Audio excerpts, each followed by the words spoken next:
Hi, everybody. Hi, welcome to the Live and Learn. It is Wednesday, and I am streaming now on YouTube and here on Instagram. So while I get situated here, making sure everything's working okay. Hi, Annie. and that the sound is coming through okay. If you're on YouTube, let me know. But before we get started on today's topic, let me know, what is the worst nutrition advice that you have received? And today's topic is actually going to be about holistic nutrition for cancer and chronic conditions. And I apologize for my doggie. We have the door closed and now she wants to get out. So you'll probably hear her whining and scratching and walking around and whatnot. But before we start again, I am Yentl Lega. For those of you who don't know me, I am a holistic dietitian and stress therapist, and I help women with cancer and chronic conditions thrive in remission and prevention.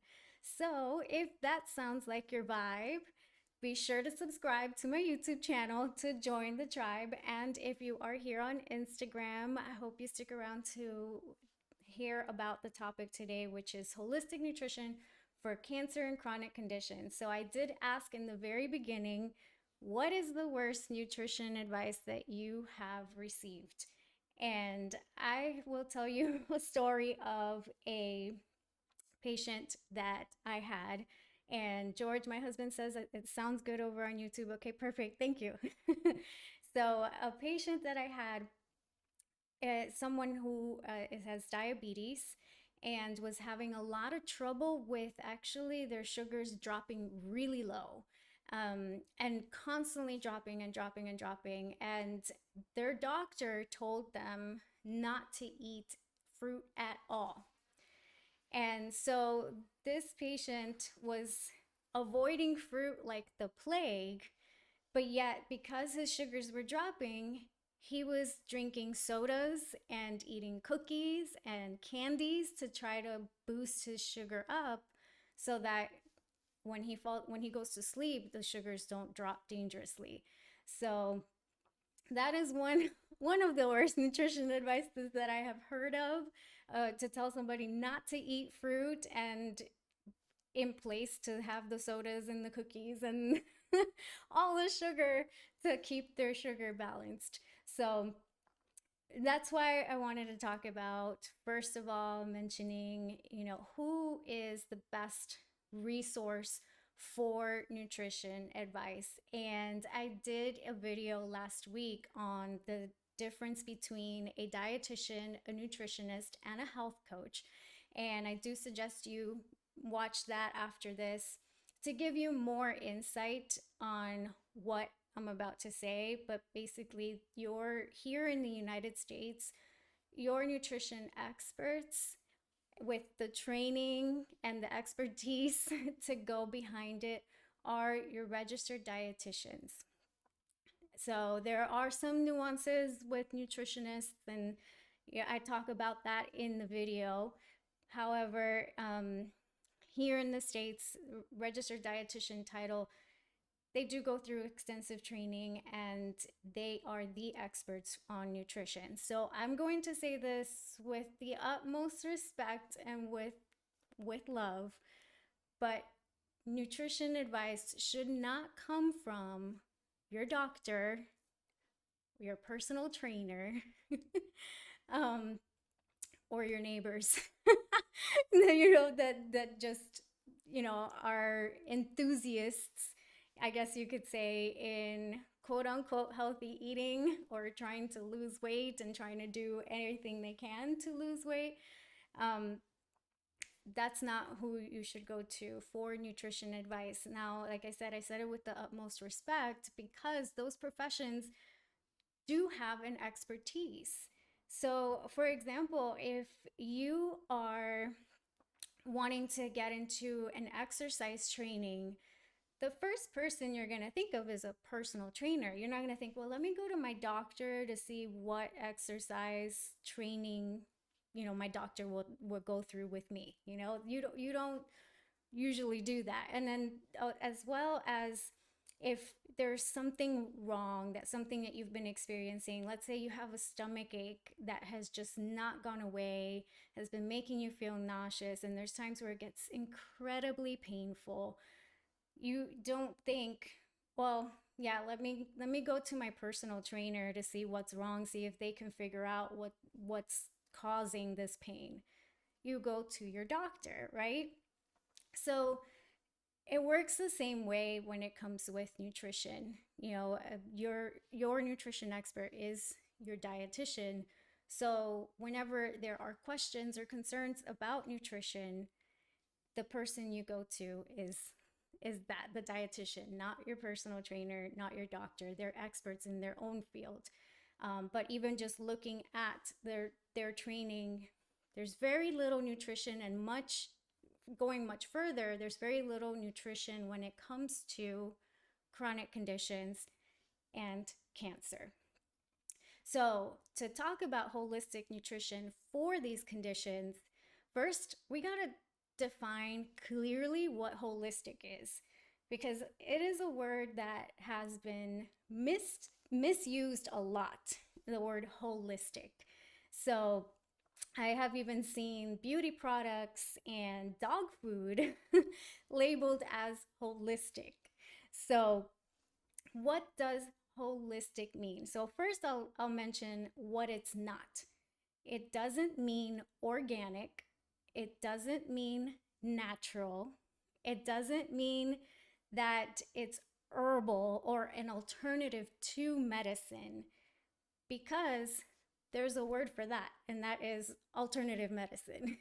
So there is a field such as alternative medicine where if you really just don't want to deal with medications, then that's your route. But holistic has often been misused as meaning alternative medicine, because again, like when you see beauty products or dog food that say holistic, you think, oh, that means it's free of preservatives, it doesn't have any artificial stuff in it, or no toxins.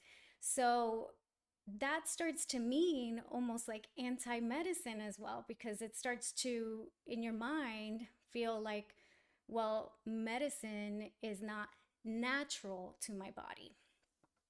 So what I do want to make clear, holistic is basically exactly what it sounds like. It's an onomatopoeia.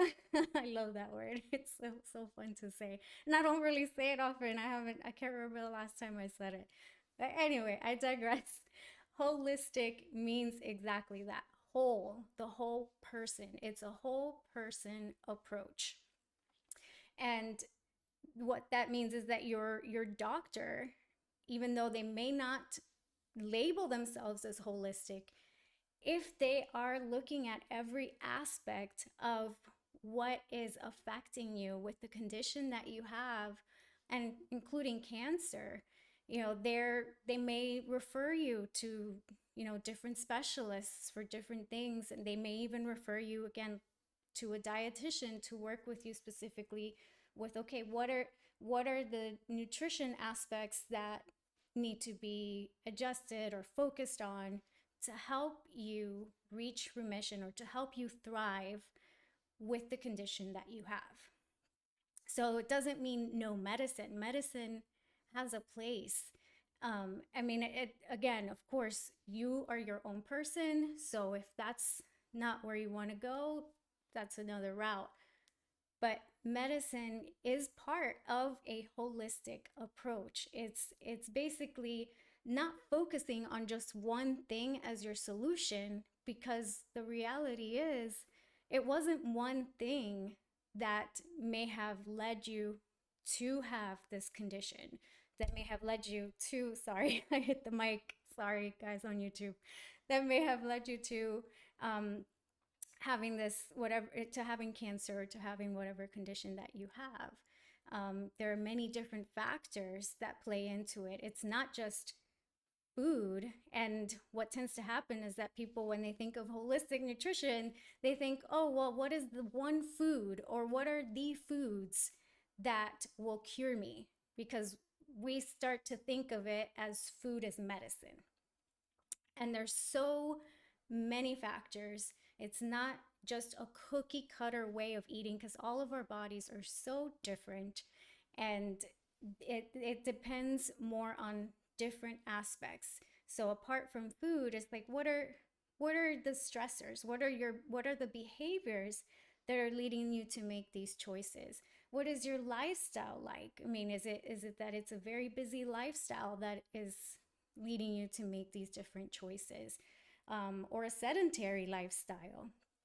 So it's encompasses a lot of different things.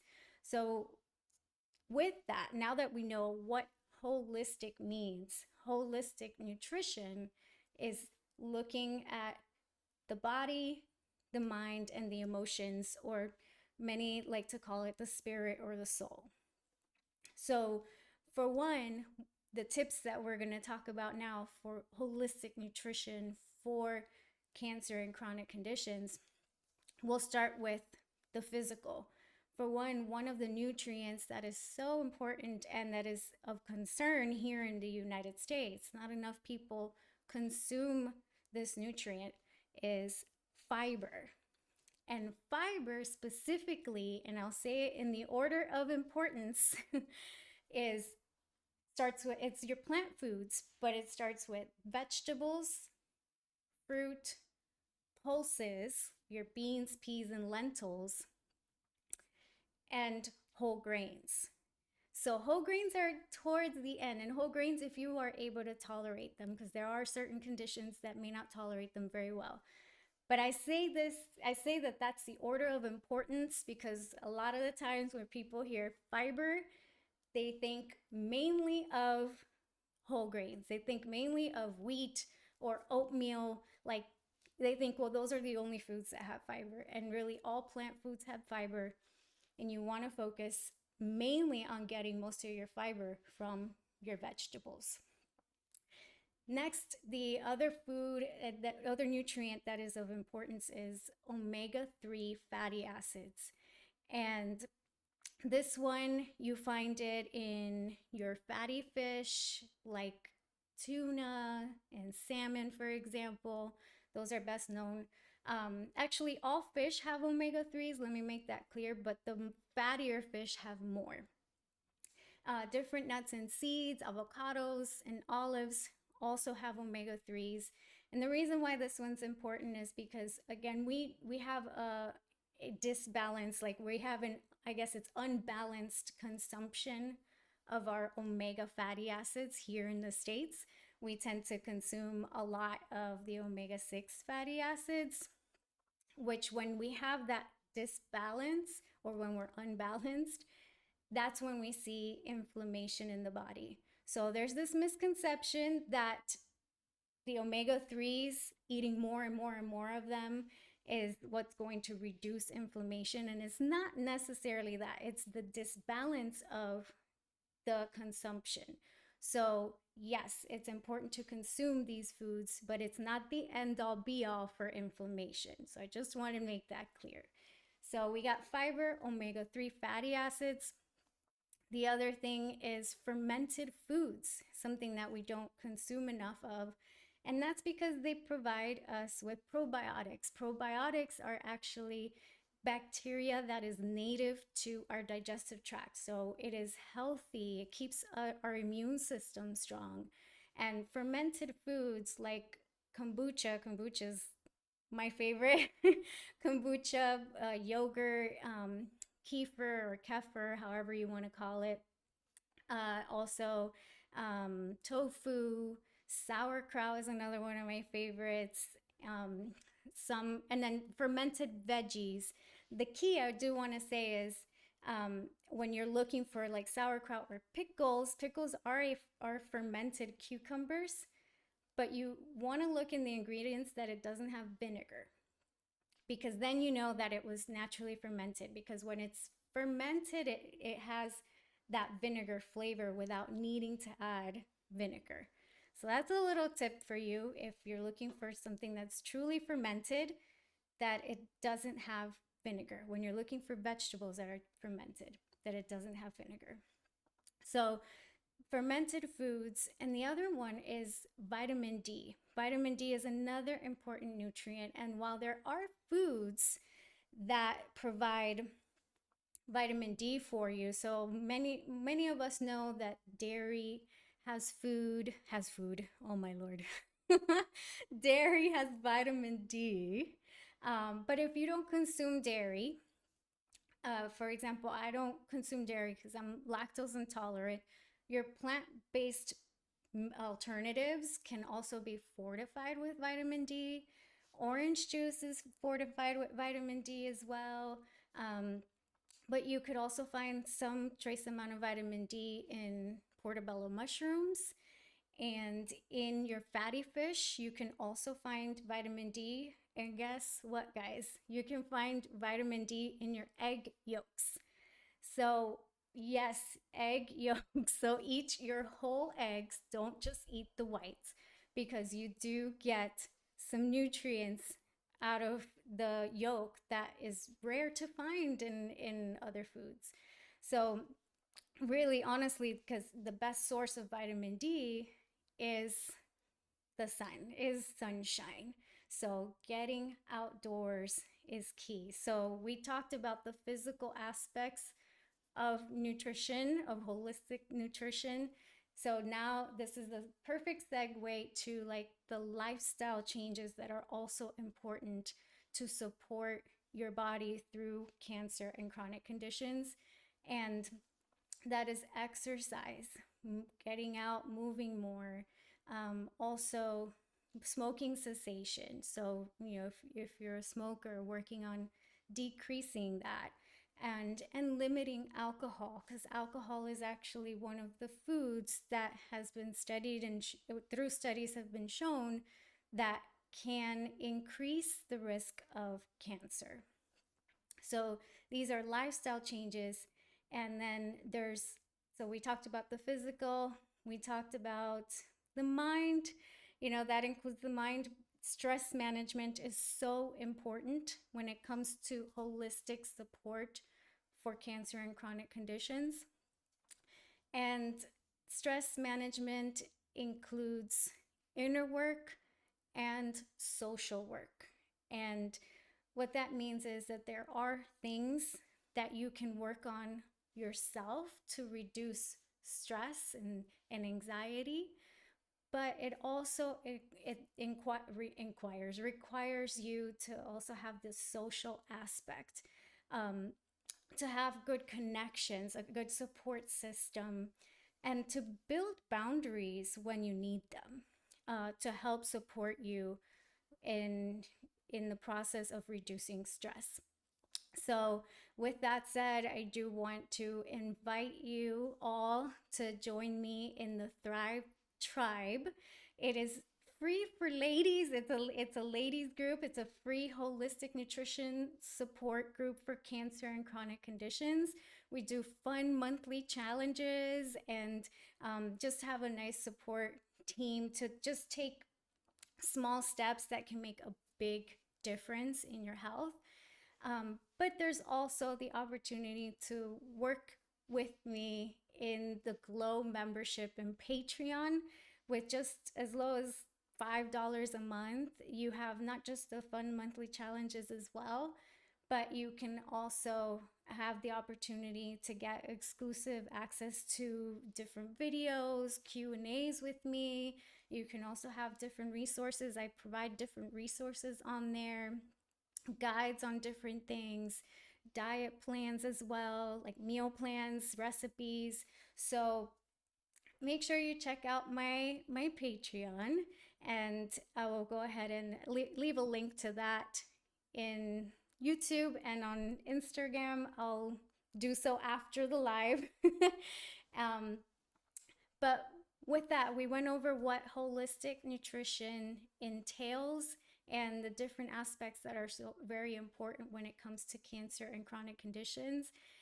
If you have any questions, I'm here. Let me know. I'm checking on YouTube. Thank you so much, Sarah. Sarah says she's sending her love. Well said. um, George, my husband, he mentioned kimchi as like a fermented food. That actually is really good. We both like. But let me know here on Instagram if you have any questions at all, and leave them in the comments. If you're watching the replay, I'll respond. But other than that, hopefully I'll see you over on the Thrive Tribe or in the Glow membership. And I failed to mention the Glow membership is for ladies and lads because it stands for Gorgeous Ladies and Lads of Wellness. I kind of stole that from Gorgeous Ladies of Wrestling, but no one else needs to know. It's just us. But yeah, anyways, I hope you have a wonderful rest of your evening. Thank you so much for spending this time with me. And remember, you and your body are unique and beautiful. There is no one size fits all. So silence the standards because you are more. Bye, everybody.